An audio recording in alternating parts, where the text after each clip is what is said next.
இது தொடர்பான கூடுதல் விவரங்களை எமது செய்தியாளர் மாணிக்கம் தொடர்ந்து வழங்க கேட்கலாம். வணக்கம் மாணிக்கம், விவரங்கள் என்ன?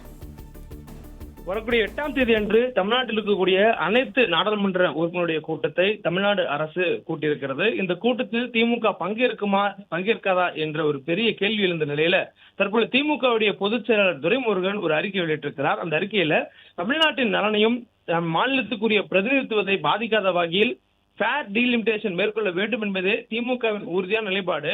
கடந்த ஆண்டு மார்ச் மாதம் தமிழ்நாடு அரசின் அனைத்து கட்சி கூட்டத்தில் எடுக்கப்பட்ட நிலைப்பாட்டில் திமுக தற்போதும் உறுதியாக இருக்கிறது. அந்த நிலைப்பாட்டில் எந்த மாற்றமும் தடுமாற்றமும் இல்லை என குறிப்பிட்டிருக்கிறார்.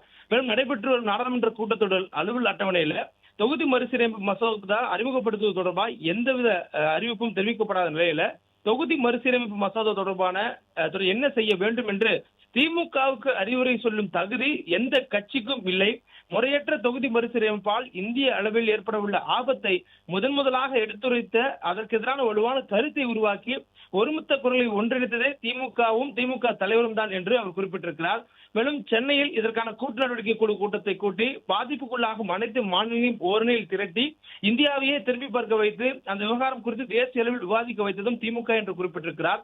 மேலும் தமிழ்நாட்டில் சட்டமன்ற தேர்தலுக்கான பரப்புரை உச்சகட்டத்தில் இருந்தபோது தேர்தல் கூட எங்களுக்கு பிறகுதான் தமிழ்நாட்டின் முழுமையை பறிக்கும் வகையில் அமைந்திருக்கும் தொகுதி மறுசீரமைப்பு மசோதாவை எதிர்ப்பதே எங்களது முதல் பணி என அதற்காக தாங்கள் செயலாற்றியதாக குறிப்பிட்டிருக்கிறார். மேலும் இவற்றின் அடிப்படையில் தற்போது இருக்கக்கூடிய புதிய அரசு ஆகஸ்ட் 8ஆம் தேதி அன்று நாடாளுமன்ற உறுப்பினர்கள் கலந்த கூட்டத்திற்கு திமுக உறுப்பினர் கலந்து கொள்ள அழைப்பு விடுத்திருக்கிறது. திமுகவுடைய கருத்தை தெரிவிப்பதில் அதில் கலந்து கொள்வதில் எந்த தயக்கமும் திமுகவினருக்கு இல்லை என்று அவர் குறிப்பிட்டிருக்கிறார்.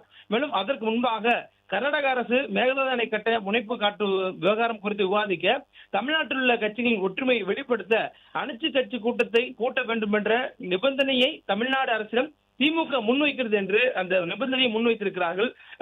அரசு கூட்டக்கூடிய அனைத்து கூட்டத்தில் பங்கேற்பதற்கு தயக்கமில்லை என்று சொல்லக்கூடிய அதே நேரத்தில் ஒரு நிபந்தனையாக காவிரி குறுக்கே மேகதாதுவில் அணை கட்டக்கூடிய அந்த செயலுக்கு எதிராக தமிழ்நாட்டில் இருக்கக்கூடிய அனைத்து கட்சிகளும் ஒருமித்த ஒரு குரலில் தெரிவிக்கக்கூடிய வகையிலான அனைத்து கட்சி கூட்டத்தை தற்போது ஆளும் அரசு கூட்ட வேண்டும் என்ற ஒரு நிபந்தனையை திமுக முன்வைத்திருக்கிறது.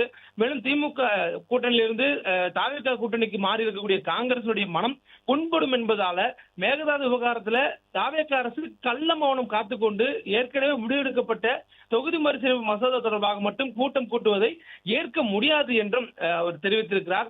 பிளே ஸ்டோர் மற்றும் ஆப் ஸ்டோரில் இருந்து பாலிமர் செயலியை QR கோடு மூலம் பதிவிறக்கம் செய்யுங்கள். செய்திகளை உடனுக்குடன் பெறுங்கள்.